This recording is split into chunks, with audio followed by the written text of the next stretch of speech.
మనదే, బోటు మనదే, వేట మనదే, రాజీ లేదు, ఎవరైనా వస్తే రాణించే పరిస్థితి లేదు, భయపడేదే లేదు. ఎవరి కోసం మన జీవనోపాధి కోల్పోవడం ఏంటి? మన తీరంపై మనకే హక్కులు, పొరుగు రాష్ట్రాలు రావడానికి లేదు. బోటు చొరబడగానే కలెక్టర్ కు మెసేజ్ వస్తుంది. మెసేజ్ రాగానే అప్రమత్తం అవుతాం. ఎవరిని రానివ్వమని సీఎం చంద్రబాబు స్పష్టం చేశారు.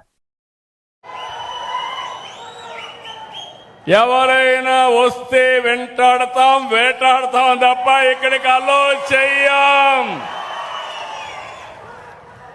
మర్యాదగా చెప్తాం, వాళ్ళు కూడా వినాలి.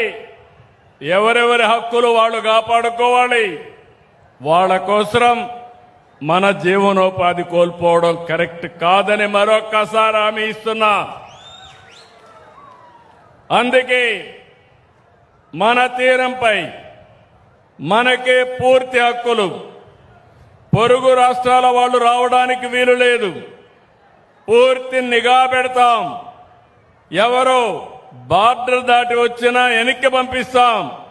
ఇప్పుడే చెప్పా, శాటిలైట్ తిరుగుతా ఉంటుంది. బోట్ ఎంటర్ అవుతానే కలెక్టర్కి మెసేజ్ వస్తుంది. అక్కడి నుంచి ఎవరిని అలో చేసే పరిస్థితి ఉండదని మరొక్కసారి మీ అందరికీ హామీ ఇస్తున్నా. మొన్నటి వరకు పెట్రోలింగ్ బోట్లు అడిగారు. ఇప్పుడు అంటున్నారు ఇది కాదు, ఒక 200 మెకనైజ్డ్ బోట్లు ఇస్తే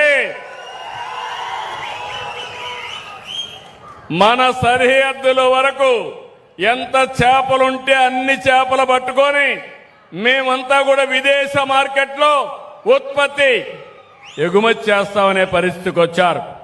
తప్పకుండా 200 మెకనైజ్డ్ బోట్లు శాంక్షన్ చేయడానికి నేను సిద్ధంగా ఉన్నా. అది కూడా సబ్సిడీ 60% ఇస్తాం. మిగిలింది రుణాలు ఇప్పించి మిమ్మల్ని ఆదుకుంటాం.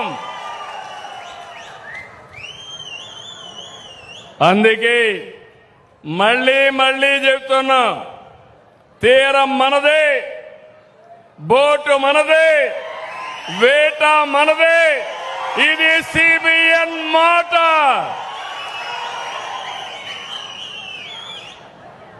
జిల్లాకు జువ్వెల దిన్నెలో అత్యాధునికమైన షిప్పింగ్ హార్బర్ వచ్చింది.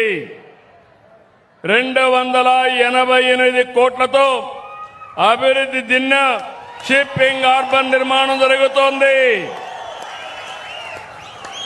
87% పనులు పూర్తయినాయి.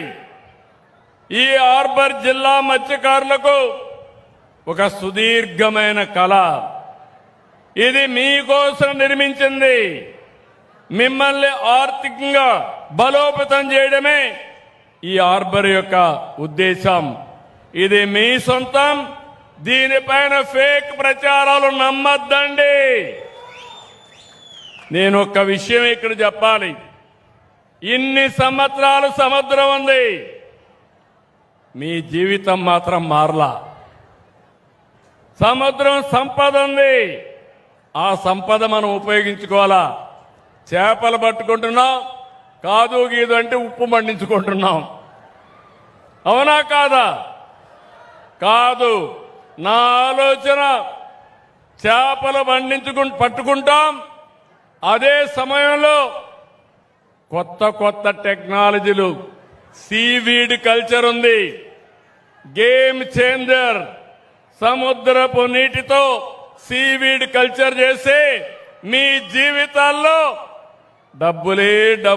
డబ్బుల పండగ వస్తుందని మీ అందరికీ విజ్ఞప్తి చేస్తున్నా. ఉపాధి హామీ వస్తుంది. మా ఆడబిడ్డలు డాక్రా సంఘాలకు హామీ ఇస్తున్నా. మగవాళ్లు వేటకపోతే మీరు సీవీడ్ పండించి దాన్ని అమ్ముకుంటే ఆదాయం పెంచే మార్గాన్ని చూపించే బాధ్యత మీ అన్నగా నాదని మరొకసారి మా డాక్రా సంఘాలకు హామీ ఇస్తున్నా. రెండోది, సముద్రం మన అదృష్టం.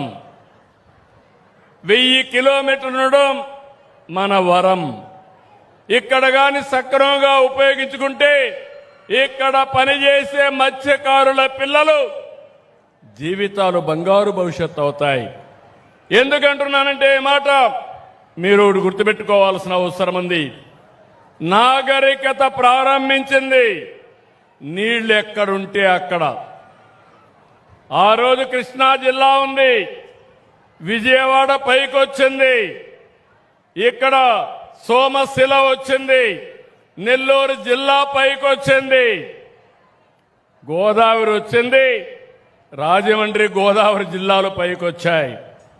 ఇప్పుడు నేను ఆలోచించేది ఈ సముద్ర తీరాన్నంతా ఉపయోగించుకుని మా మత్స్యకారుల జీవితాల్లో వెలుగు నింపే బాధ్యత నేను తీసుకుంటానని మీ అందరికీ హామీ ఇస్తున్నా.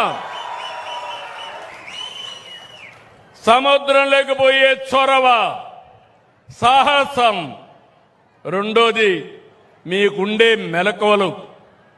నన్ను సముద్రంలో పోతే పోలేను, నువ్వు సముద్రంలో పోతే ఏ అల వచ్చినా ఎంత స్పీడ్గా వచ్చినా దాన్ని సమర్థవంతంగా ఎట్లా ఎదుర్కోవాలో నీ పుట్టుకతో వచ్చిన విద్య, నీ పెద్దలు నేర్పించిన విద్య.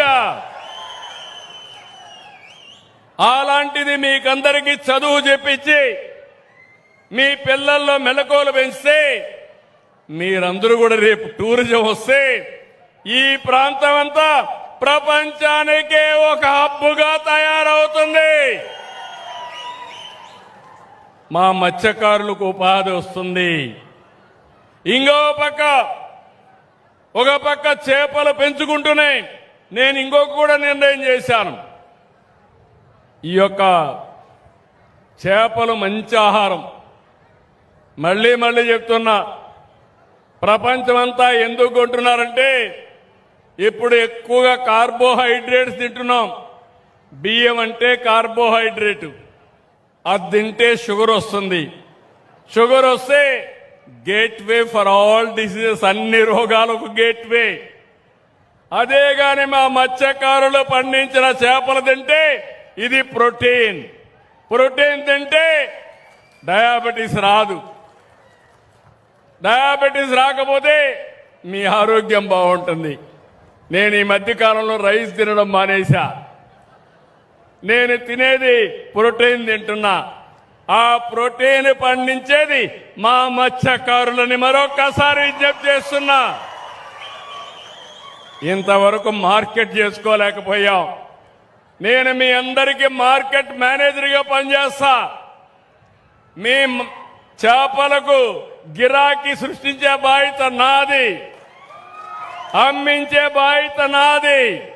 నేను చెప్పిన మాటలు విని మీరు కూడా నా మాట వింటే మీ జీవితాల్లో తిరుగులేని విజయాన్ని సాధించి పెట్టే బాధ్యత నాది.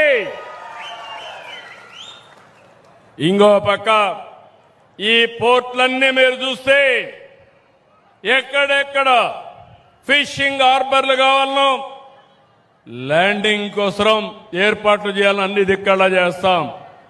రెండో పక్కన కొన్ని పెద్ద పోర్ట్లు వస్తే అక్కడ ఇండస్ట్రీస్ వస్తాయి. ఇక్కడ కూడా మీరు ఉత్పత్తి చేసిన వస్తువుల్ని ఈ పోర్టు ద్వారా పంపిస్తే ఇక్కడ మీ పిల్లలకు కూడా ఉద్యోగాలు వస్తాయి. చేపల బట్టే పిల్లలు చేపలతో